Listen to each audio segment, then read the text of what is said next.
And we're back on the Michigan Insider here on the Big 1050, WTKA, online at thebig1050.com. And I am joined by Seth Fisher and Craig Ross for the MGoBlog Roundtable. For those that haven't heard, Sam is on family assignment this week. He will be back in the air chair next week. Brian Cook is also on family assignment, and he'll be back with us next week as well. Good morning. So, Seth, good morning again. Craig, good morning. How are you? I'm doing fine. How are you guys doing? Well, it's preview week, so it's preview week, so you're busy. So Seth's very busy. Yeah, it's very busy. So there's that. All right, we're going to get to that part of the conversation. I promise we are going to talk ball this morning here on the show. I promise to all of you listening, we are going to talk ball here on the Michigan Insider on the MGoBlog Roundtable. But first, it is 6 days later. You guys have had a chance to digest the news from the NCAA. And I'm sure you still have some thoughts that you'd like to get off your chest. So, Craig, let's open with you. What are your thoughts? What was your thoughts on Friday when you heard the news? And I could do a 3-hour riff on this. In fact, I think I sent you a long initial reaction of a dissertation of it. But let me try and boil it down briefly. A friend of mine who's a very, very fine lawyer, brilliant lawyer in Detroit, Mike Golub. I said, Mike, read this thing and try and give me an honest opinion of what you see. And because I read it, I've read it now a couple of times. And his words were, we have established the NCAA as a corrupt organization. Now we are just haggling over the price.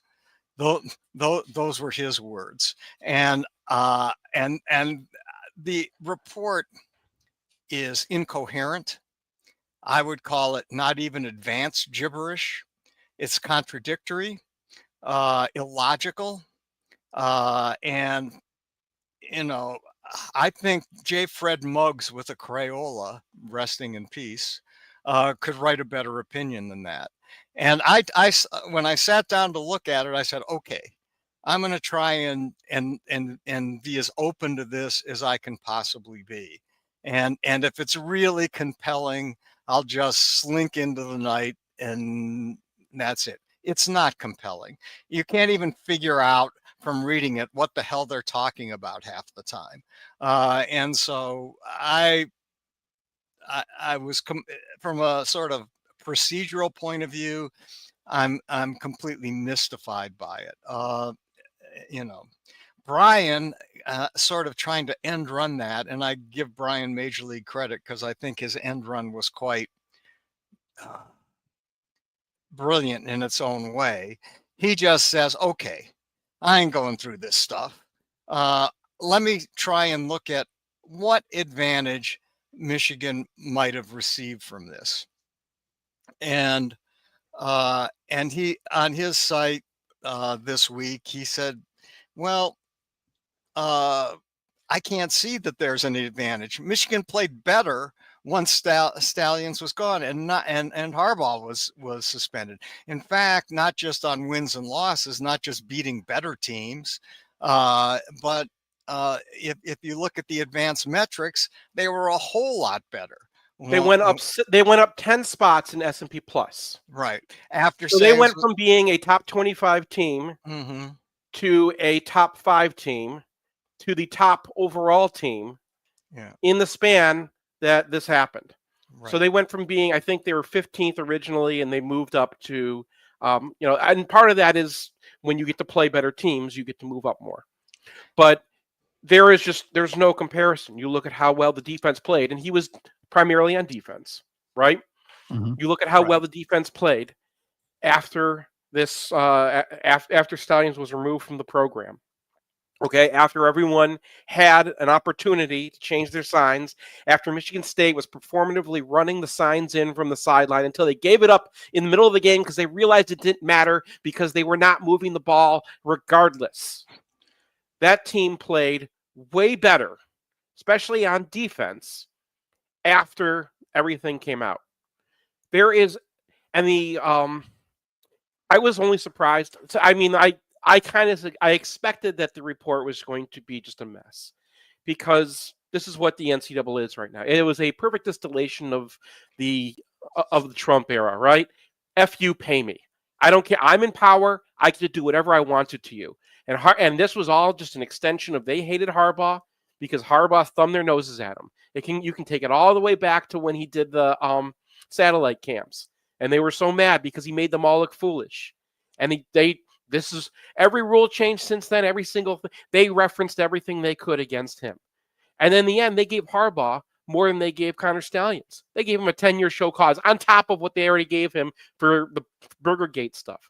And when you look at where this all came from, they only have 2 witnesses. They have 2 witnesses in Connor Stalions, and all 3 of them are the biggest liars you can possibly find. Right? They have one witness, and he's the one who says Connor Stalions told me to go find the black box. Right? And he's the one who reported it, not to Michigan's reporting. Right? He didn't go to Michigan and say, we have this problem. Can you go check this out? Right? He went to Ohio State, and Ohio State went and checked it out. That's where this comes from, right? So Ohio State gets to run a sting operation inside of Michigan's program. And the NCAA takes it and says, thank you. Now we can go get Harbaugh. And there's no one who links Harbaugh. The only thing about Harbaugh is he hired Connor Stalions, and then Harbaugh thumbed his nose at the NCAA. And you can look throughout this report, even with the secondary violations, because the second guy that they had, the second person is a recruit that Michigan was after, and then Michigan kind of said, yeah, don't commit here. And that guy was the other person they had, and he lied to them too. And the NCAA says in the report multiple times, we don't really trust this guy.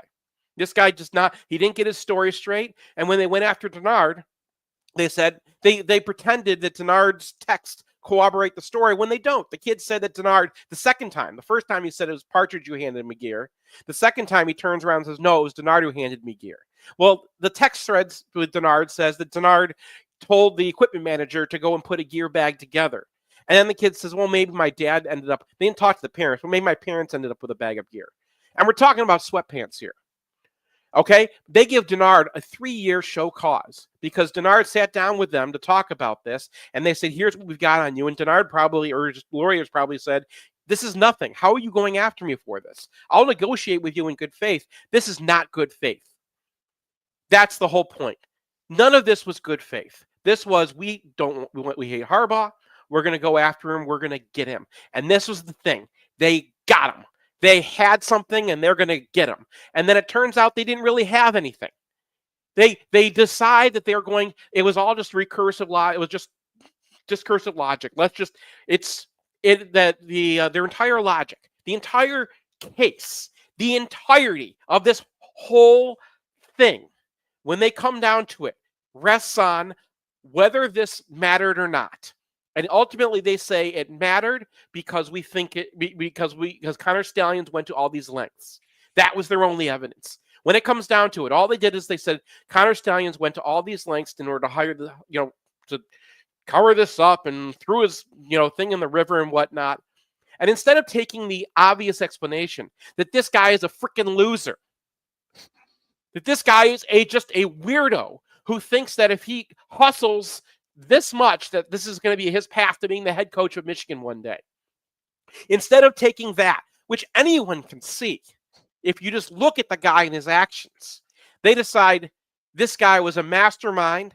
They decide that they're going to treat him as an assistant coach because he could boss people around.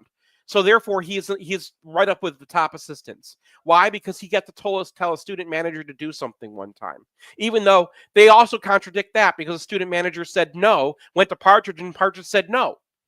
And then Partridge has to prove all these people wrong. Partridge, who lost his job because this insider that they had, the one guy that they had, this is the one person the NCAA is basing their entire case on, said that Partridge told me to lie to investigators.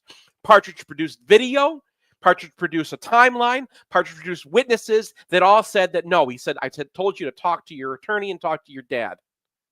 Right? In 2 attempts, in two tries. So they have someone who's trying to entrap them, someone trying to get evidence against them inside the program. He doesn't go to Michigan's people, right? He goes to this private investigator. This was all about getting Harbaugh. And they try to get Partridge too. And Partridge at least kept the receipts. And he gets off because he played ball with them, right? He kept his mouth shut. He took the firing. He went to the NFL for a few years. And then when he had his opportunity, he said, Here's all the evidence that proves these people are lying. This kid says that he got equipment from me. Here's the photo of me with a T-shirt and the goodie bag that you get for coming to the barbecue of the big house. That's what they had. They were trying to make this into a bigger deal, and every single time any actual tangible evidence comes into play, it proved that they were lying. This was just it, and they knew it. They knew going into this thing that they had nothing. They knew that all this was a hit job. And it comes out, and it's a worse hit job than, I mean, that's what we're going to talk about now. It was a worse hit job. There was no effect. Anyone who thinks from the start of this, in October 2023 to now, anyone who says this had an effect on football is done talking about football. That person never, ever, ever has to be listened to again. You talk about Ohio State fans, your Michigan State fans, anyone around you, people in the media, Stuart Mandel, who, we were making fun of him before Bryce Underwood was born for being a homer idiot. None of those people matter anymore because look at what they produced. This is the entirety of what they had. This was their case. And anyone who knew ball, Kirk Herbstreit, Kirk Ferentz, right? Anyone who knew ball at all and wanted to be honest about this said from the very start, everyone steals signs. This is nothing. It doesn't make a difference, right? They just wanted to get Harbaugh. They got Harbaugh out. Harbaugh, the way he acted, probably should not have been. He's not going to function in this system. This system is not where a Harbaugh can survive. Sharon Moore played ball with them. Sharon can survive with them because Sharon Moore sat down when they asked him afterwards, what are you going to do? What do you think? He said, I think that we're going to follow the rules and we're going to play football. And that's all you have to do. You have to play ball with them. Partridge played ball with them. He got nothing. Denard Robinson said, this is ridiculous and got up from the table. He got 3 years. He got a level 1 in 3 years for giving a kid sweatpants. Possibly. He might not have done anything. But this is how it works. This is how the NCAA says it works. We're only going to get people that we have any evidence on. We're only going to go after people we don't like. As long as you play ball with us, as long as you give us no reason to hate you, you're going to be fine. This is how it's been working for years. Jim Harbaugh came in and said, I'm going to change the system because the system's not right for my school. Jim Harbaugh won a national championship fair and square. Charlie Baker even says so. So this comes down to absolutely nothing, but they didn't like Harbaugh. And Harbaugh got him anyway. Go have fun in the NFL, Coach. Congratulations. Thank you for taking us back here. Let's go Blue. There's a lot to be said for that right within the report. You would think if you were going to punish a school out of sign stealing or the externalities of it even, you would talk about sign stealing in the report. And you'd learn something about what goes on with sign stealing. Well, what does the NCAA say? They say, well, it's recursive, as you said, Seth. The fact that most programs have designated signal decipherer suggests signals must provide an advantage. Completely recursive circular reasoning. They have nothing to show anything else, but then they get specific to Michigan on 2 or 3 spots. One, sometimes Connor Stallion stood next to Jesse Minner on the sidelines. That proved somehow and once Stallions got a game ball. Of course, Harbaugh gave out 15 game balls every game, and so what? He got a game ball. That's it. That's he got one. The report says that that Harbaugh gave out game balls to everybody, and the game ball that Connor Stallions got was one of 15 game balls for the Iowa game for playing for the defense against Iowa. Yeah, way to shut down Brian Ferentz. Talk about the least valuable football. And you know what? Listen, people are saying like, "Oh man, you guys, got to respect Connor Stallion's hustle." No, I'm so sick of that guy because he's taking credit. He's trying to pump himself up, right? And then then all of a sudden now the NCAA says it, so he pulls back and you're like, "Oh no, it wasn't me." But he was trying to take credit for all this crap. You know who deserves credit? You know who should be offended by Connor Stallions? Mike Sainristil. Mikey Sainristil, who put all the time in to understand the differences between the linemen, right? 4 inches one way or another will tell you what kind of routes receivers are going to be running.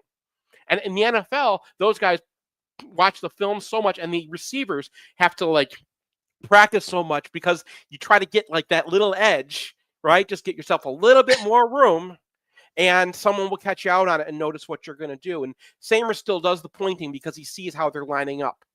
And then they're saying it's Connor Stallions. All Connor Stallions was doing, he even said it. But I don't really trust the guy. But this is how it works. Everyone knows now how sign stealing works, right? It's mostly about don't give yours away.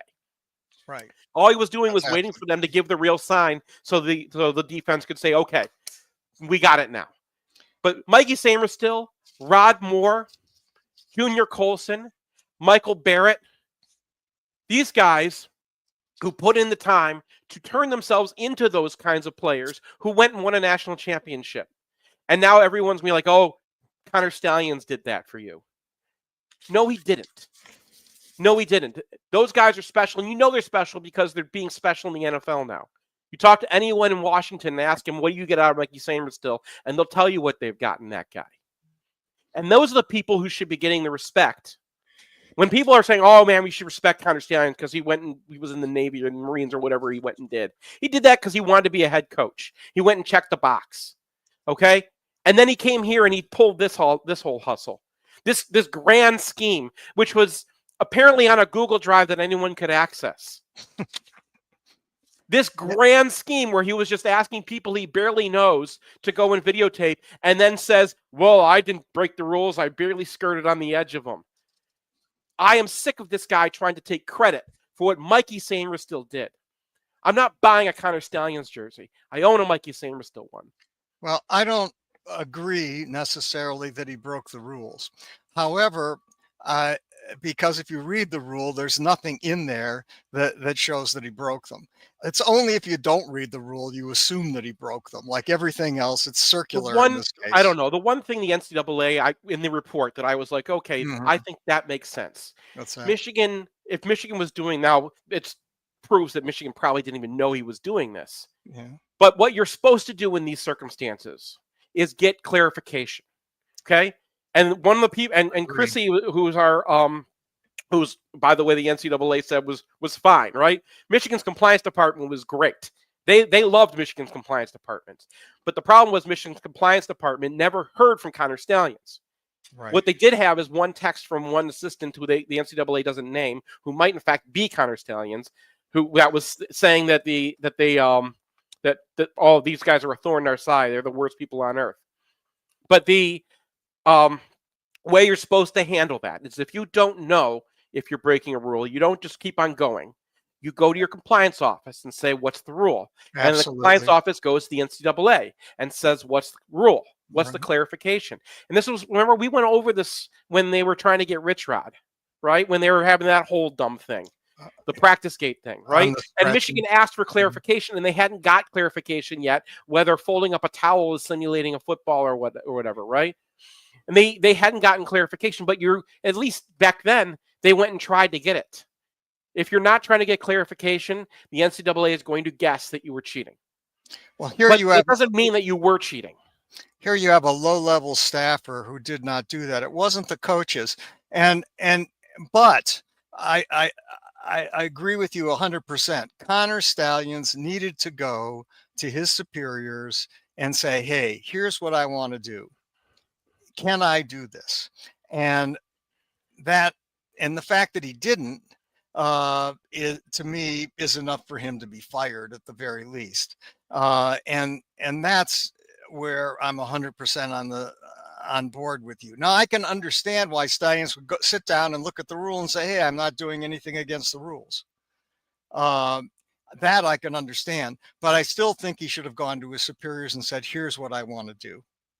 And you're supposed to go to compliance. Yeah, you go to compliance.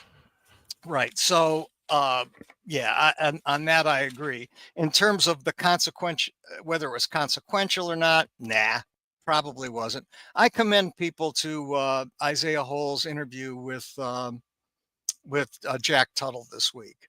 I mean, Jack Tuttle was actually a quarterback on these teams. He was presumably the beneficiary of this, quote, sign stealing. Listen to Jack Tuttle talk about it. He's particularly mystified that Michigan was getting any benefit whatsoever from sign stealing. He goes, hey, it was the same. Well, football was the same here as it was in Indiana. It's so defense is mostly reactive and offense is proactive, right? So we're talking mostly about defense. Now Ohio State has a science guy on offense, but they have 2 science guys, or at least they did last I checked. Had 2 science guys on defense. They might have lost one when they lost their defensive coordinator. But my other beef, with the NCAA is when they like to believe Stallions, they believe him. When they don't like to believe Stallions, they don't like to believe him. I agree he's been dishonest. There's no question about that. But for example, at one point in time, they asked Stallions how much his sign stealing, was actually, paid attention to by the coaches. And his exact phrase was, closer to never than sometimes. Yes. And you know what? He was saying that afterwards. Yeah, because at first he was saying that. Yeah, because at first he was trying to take credit for everything. But this he changed the story. Listen, he changed the story, and the NCAA showed that he changed the story. I don't want to talk about that guy anymore. Yeah. I want to talk about those players and what they did. It's inevitable. You can't pretend he doesn't exist. I don't know, but he doesn't exist. But he was gone. He was gone not part of the program. He was not part of the program when Michigan went to Penn State. No doubt. Went to Penn State in that environment, which I've been in that environment several times. That is one of the greatest college football environments. It may be greatest sports environments ever. Agree. Right? And that place gets loud. And JJ's arm is messed up, and he has no protection whatsoever. And Michigan just went and they played defense on a team that now everyone thinks is going to win the national championship. With those same players, Drew Aller was a quarterback right there, and they shut that guy down. Now, I don't particularly think Drew Aller's that good, but a lot of people do. And if you're going to hold that in your head, and you're going to hold that Michigan was cheating in your head at the same time, you got 2 very different ideas in there. Because Michigan didn't even have sign stealing or whatever. All that was gone. Penn State had their sign stealers out for that game, but Michigan didn't. But what's Penn State's sign stealer going to be like? Hey, it's a run. Well, we ran it 32 straight times with their defensive end running himself out of the play. Hey, it's a run again. Hey, they're going to run it. You guys ready to talk some ball? You guys ready to talk ball? Get rid. I'm tired of this too. All right, perfect. We're going to talk ball on the side of the break, including Michigan getting a 5-star this week. So we'll get to that on the other side of the break here on the Michigan Insider on the Big 1050 WTK, online at thebig1050.com. So what do you guys think? What do you guys think about the Germany game? Does that make any sense? I'll be in this seat hosting the pregame show for the game in Germany. I don't have any interest in going. Don't really care. Yeah, no, I'm not going to Germany for one football game, much as I like Germany, because I've hitchhiked all over it as a kid. But I don't know. I thought it seems like they're taking an entire team sort of off the clock. I mean, it just feels somehow, how can this be good for your football team to go to Germany? I guess it is the opener, right? It's a week 0 game, so it's before school starts. They're going to get paid an insane amount of money. Is that right? They get a week afterwards.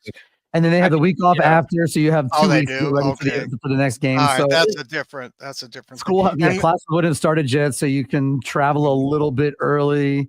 They do have 7 home games that year, so and they'll still have 7 home games. So yeah, it's not during Oktoberfest. I don't have any interest. Also, who wears the home lederhosen?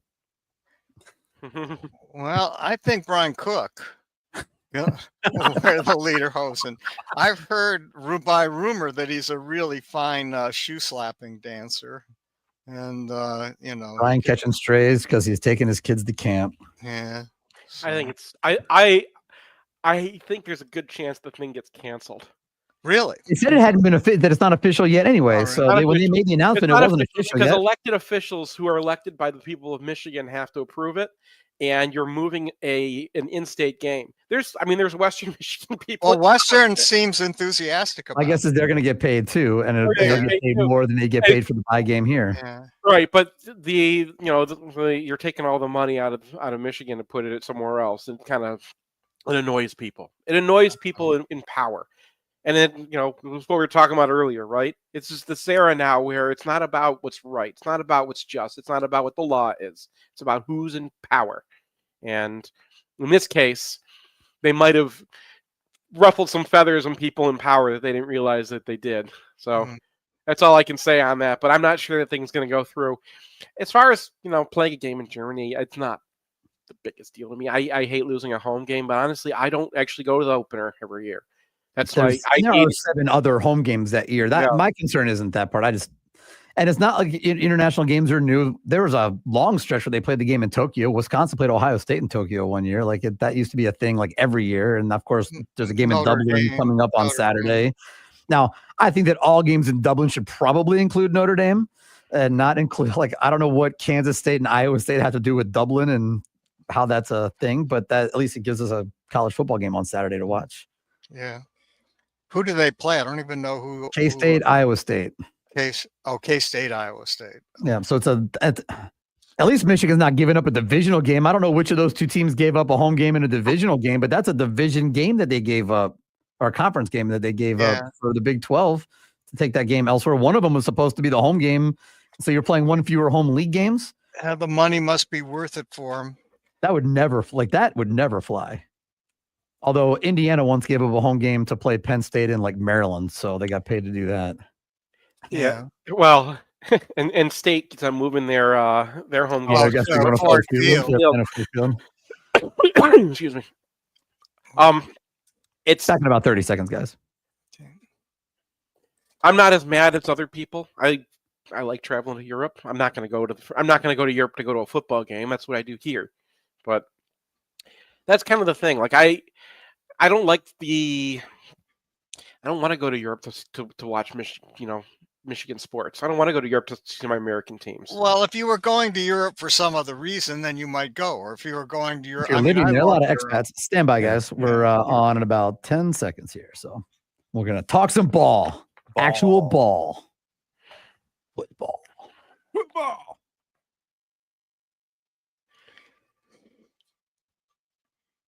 And we're back here on the Michigan Insider on the Big 1050, WTKA online at thebig1050.com. Ira Weintraub here. Sam is on family assignment. So is Brian Cook for that matter, but Seth Fisher is here. Craig Ross is here, and we're going to talk some ball.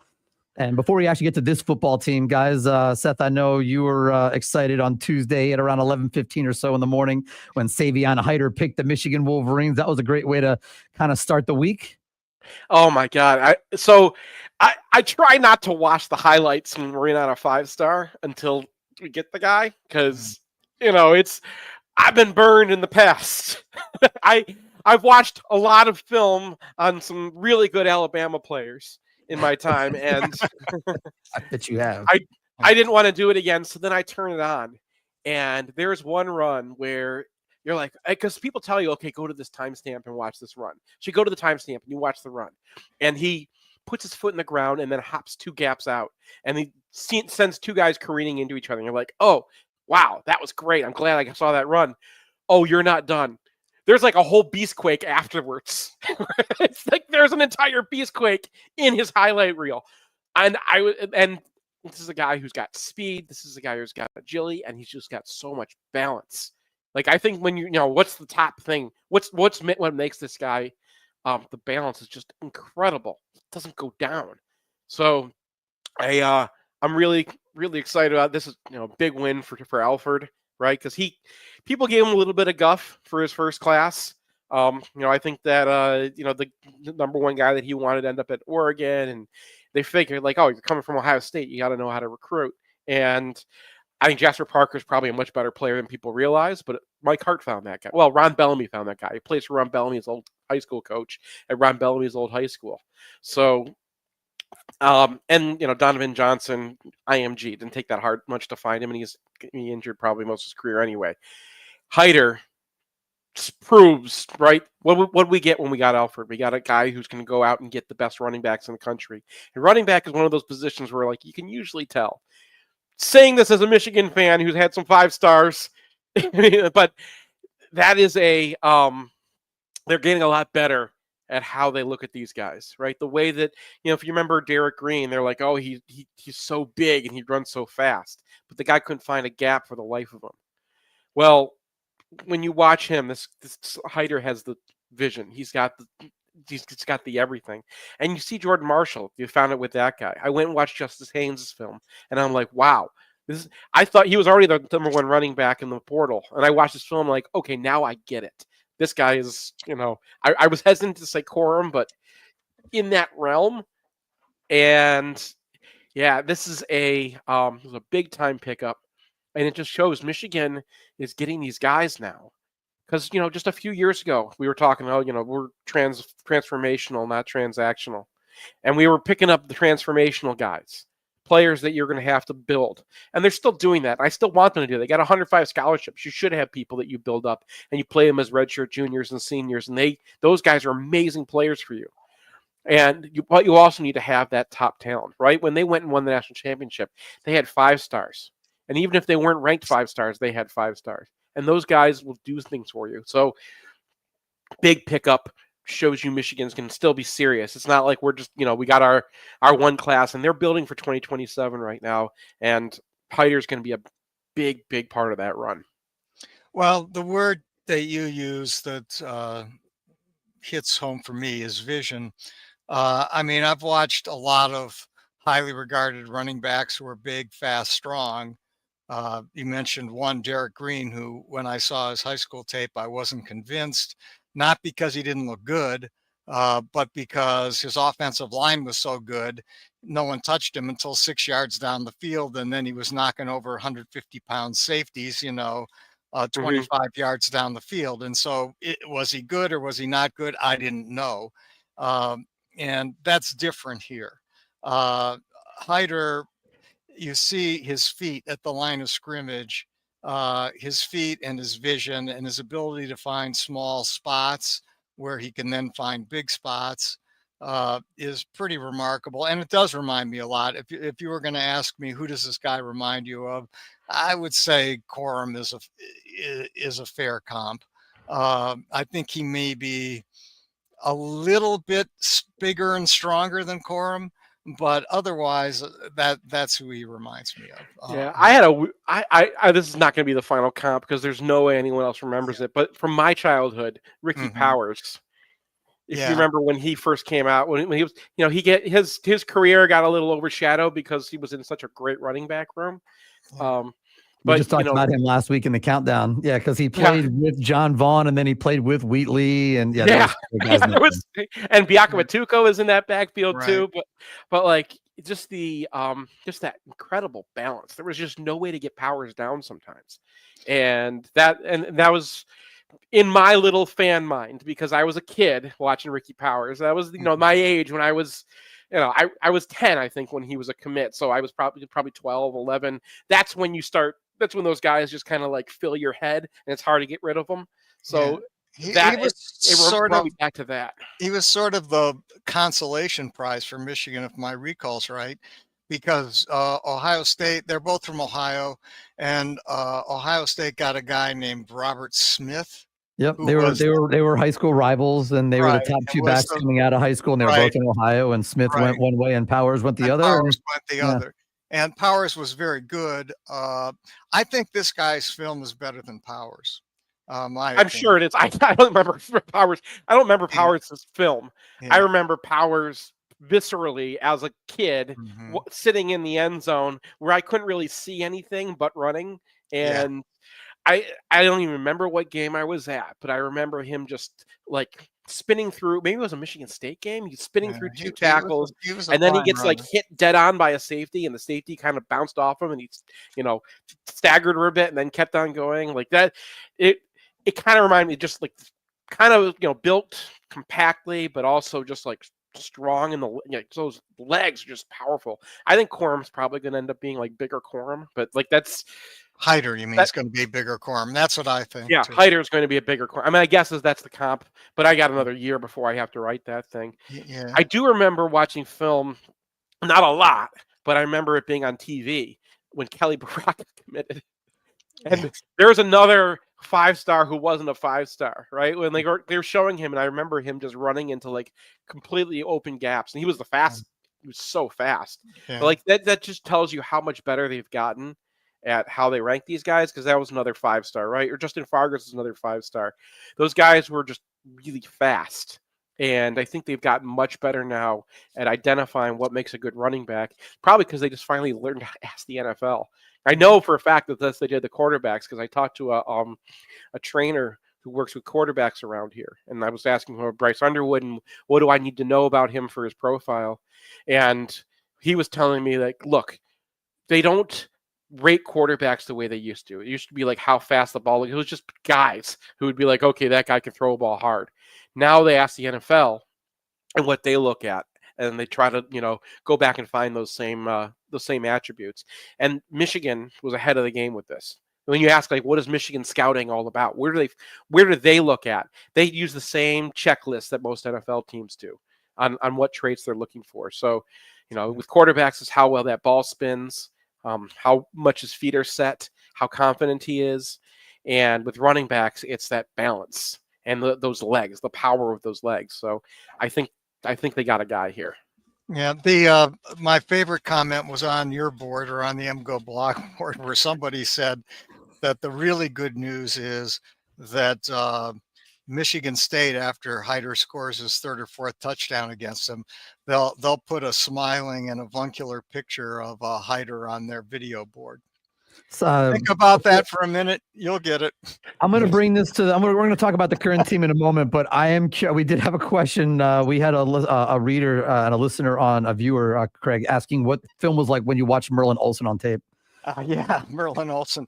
No, I didn't watch Merlin Olsen on tape. All I right, think guys, Merlin Olsen might be my age. Let's talk about this team right now. We have a little bit of time left. Of course, next week when you guys are back, Brian will be back, Sam will be back as well, and it'll be 2 days before the start of the season. But Seth, we were talking at the beginning of your chat here this morning with us that you've making all these trips, doing Zooms, having conversations with people around at different U of M clubs, et cetera. We have our event coming up on Monday. What are the questions that people are asking you the most? Like when you have conversations, that when people come up to you or they get a chance to ask you questions, or maybe your friends get a chance to pick your brain, what's the number one thing that people have been asking you as we get to the season? Well, the major question I usually get is, who's Craig Ross? And you can just say that usually ends up being the entirety of the conversation, because there's a lot to talk about. It's a long answer. But yeah, they're mostly asking about the offense. I think everyone's pretty confident in the defense. And, I would like to talk about defense more, because I'm the guy who does the grading of the defense on our team, right? Brian's doing the offense all the time. But they really want to know what Underwood's going to look like this year. They want to know what's the pass protection situation going to look like. They want to know what the offense is going to look like. How is Chip Lindsey going to call it, and who are the receivers emerging.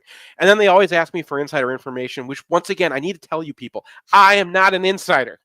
My insider information comes from doing this show, and then once in a while Sam opens his yap in the break. That's where I get my insider info. Once in a while, like, people will email me or something like that, but I'm not going and getting things. That's not my job. Josh Henschke is really good at that job. Sam Webb is the best at that job. There are people who talk to people in the program to get information for you from the inside. It's not me. I just wanted that out there. I would say it depends on what you mean by an insider. I mean, Seth really knows football. He knows the X and O's of football. He studies it, anyone over can do and what over. Anyone could do what I do. No, they couldn't. And film. Not only do you study it, it's part of your job to evaluate it. I mean, I have to admit, I don't get it. I mean, mostly. And I watch it, I study it, I go to coaches' clinics, and I'm still a dope. But, I think you get it, and you're able to look at it and evaluate it. So to me, that makes you an insider in the real sense, that you understand what you're looking at. And this is a difficult game to understand. It's a difficult game to Craig, understand. I think that's the point. I try to make that point all the time. Football is a super easy game to watch and enjoy. It's actually a really difficult game to truly understand. I think I thought I used to really understand it, and I know I understand it better than I used to, but I used to watch games, and I still do. I used to have Marcus Ray sit next to me during football games. I have Al Borges near us during football games. Because I have expert eyes that help me see things that I'm not going to see. And it takes a little bit. Right. Absolutely the case. And, and I'll sit and I'm trying to study Seth's article in HTTV right now. And I have to admit, it's hard for me. To me, it's the difference between algebra and geometry. All right, I'll make that one algebra. So my article in Hail to the Victors, which is I understand algebra, not geometry. or you can pick up at what used to be Nicola's, now is Schuler's books. Hail to the Victors is still out there. Any underground printing in Ann Arbor, or you can buy it on our store and MGoBlogStore.com. Anyway, my article in that about Big Nickel. And I was just writing the safeties up, so I just went over this again. So when Michigan, when the offense puts out two tight ends, right? So they're going to remove a slot receiver for a tight end. So the math there, minus slot receiver plus tight end. They're transition to slot receiver to a tight end. Michigan's response is they remove a member of the secondary. Technically, it's supposed to be the nickel, but usually it's not their nickel. Usually they move the nickel to safety and they move a small, and they put in a defensive tackle. So if you look at that math, they've transitioned from a slot receiver to a tight end. We've transitioned from a defensive back to a defensive tackle, usually a nose tackle. Teams have found, and Georgia did this to us. Ohio State tried to attack with us a couple times. They almost got us one time, and Jalen Harrell made a great play in the 2022 game. And then Alabama got a touchdown against TJ Guy in the ReliaQuest Bowl. So all they're doing is they're looking at that math, right? If you take a slot receiver and turn them into a tight end, you still have a lot of receiving on the field. And a lot of tight ends are receivers nowadays, right? They're more receivers than they are blockers. So they've got that tight end out there, or a kind of fullbacky guy, or like a Jalen Hoffman kind of guy. And we've just gotten rid of a defensive back. And what does that do? That kind of turns TJ Guy, who's a defensive end, into a hybrid space player, into a tight end versus guy. TJ Guy is now the person matching the tight end on the field for us. And that's a mismatch. And that's what football really comes down to. When you're talking about the coaching of football, when you're talking about what are they prepping for, they look at what the other team does, because you only have time to learn so much, especially in college. And they look at what players they have, because the players are going to be those mismatches. And when you have a guy like Colston Loveland, he is a full-on receiver. He is a NFL caliber receiver in addition to being a blocker. And that just creates a major problem for you, especially if you have two tight ends on the field, because now you're matching him with a defensive end. Unless you have a hybrid out there. So what Mason Curtis is supposed to be is a way for Michigan to still play defense the way they want to play, which is have that guy, that outside linebacker, holding the edge. In order to hold the edge, you need to have length. You need to be able to keep yourself clean, right? You have a tackle, or you have a tight end trying to come block you, and you have to have just the length to keep yourself off of him so you can bounce off and make a tackle, okay? So if that's the job that he needs to have, you cannot go without that length.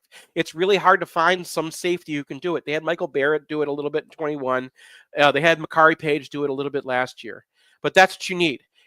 Mason Curtis just has ridiculous length, and he's still a safety. So he's the answer, I think. Kyle Hamilton's another example of like one of those guys, and that's what they have him doing in the NFL now. You look at all the teams that have transitioned to a style of defense like ours, which is not just the Ravens tree, it's the Philadelphia tree as well, right? All those guys, all those teams that are running those kinds of zones, and it's really kind of become the main defense in the NFL. They've all also picked up a nickel who's kind of a big, tall safety, that big nickel. So I think that's what the article is about. We have this problem in our defense. It's been identified in the NFL and been exploited. And been exploited so much that everybody knows the names of NFL tight ends now. Do you remember 12 years ago? No one knew the name of an NFL tight end, or maybe they knew one. And now the tight end is the best the best offensive player in football, on the best offensive team in football. Yeah, George right? Kittle and Travis Kelce have a big event every year now to get all like tight ends and tight end prospects together for like a big party. They're the stars of the game. And they're the stars of the game because of this math.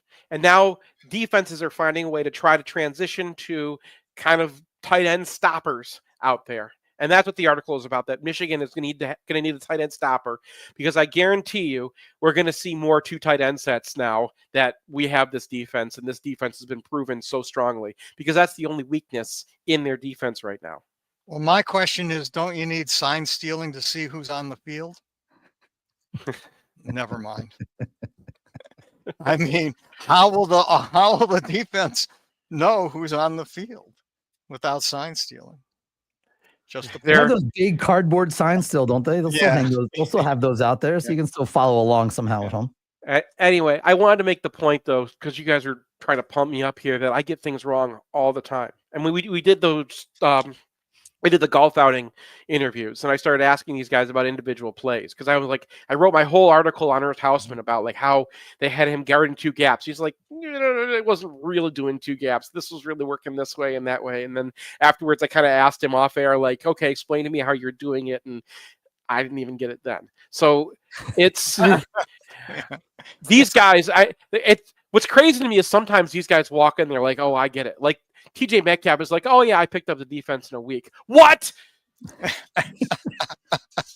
Well, some guys and some people speak lots of languages in the sport they cover. The sport they play is one of those languages. Some guys just get it.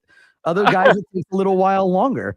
But I think that, Seth, you're kind of bringing up more of an overarching point for this team, which is these guys are really smart football players. They don't just, we talked about culture a lot in the last couple of days here on the show, because culture still obviously matters a lot. Recruiting high IQ football players matters. Like, there are definitely positions, I guess, it doesn't matter, but you want to play this defense, you probably have to have a pretty high level football IQ. You want to play offensive line for Michigan, you probably have to have a pretty high football level of high football IQ. And they have a pretty good collection of that on this team. And if you have a guy that can come in and pick up the defense in a week, that's probably a pretty good example of having a high football IQ. Well, I would like to say that's hyperbolic, except for the fact that it looks like he's probably going to be the starter there. And my guess is, if he is the starter there, he did pick up this defense pretty quickly. I mean, how you can see how Michigan recruits. Since 2021, now we've gotten a pretty, we've had a whole cycle of them recruiting for this defense. And if you want to look at commonalities, everyone played basketball or track, right? So they're all athletes. You can't get away in this defense unless you can do a lot of different things, because everyone's going to have to play different roles. Lamar Morgan thinks that that positions are just social constructs, man. This is not like he doesn't believe. He's telling us everybody plays nickel on this team. So everybody's an athlete. The other thing you notice, they're all the captain, right? Who can you name someone on Michigan's football team who wasn't team captain of his high school? Now, usually you do. I mean, you have a high representation of team captains in college football in general, but these guys were captains of other college teams too. And you look at TJ Metcalf's film, and the first thing that stands out is he's talking to everybody. And I was surprised. I went to look up who was the dot on Arkansas last year, right? Who gets the communication from the coaches? And it wasn't Metcalf, which I'm sure surprised everybody, because if you look at the film, he's the only one talking to anybody before it plays at Arkansas. He was pointing out everybody. He's telling everyone where to go. He would grab a cornerback on his shoulder and kind of flip him around and say, like, oh, I'm going to take this, you take that. And then they would run the play and he'd be right there. And it's like, that's Metcalf's game. And like, that's what they look for, I think, in film, is they probably are watching pre-snap who's talking to people. And then Ernest Hausmann told us on the same podcast we were talking about, being the dot is so hard. He's got to be in extra shape now, because he can't be after a play. He's got to get yelling orders to everybody. He's got to be telling instructions to everyone, and they all communicate. And then when I go and watch the film, you can see sometimes they're communicating, and when they break down, there's a lack of communication. There's just so much talking to each other. And this was, Saban defense is all about talking to each other too. It's not like Michigan's the only one.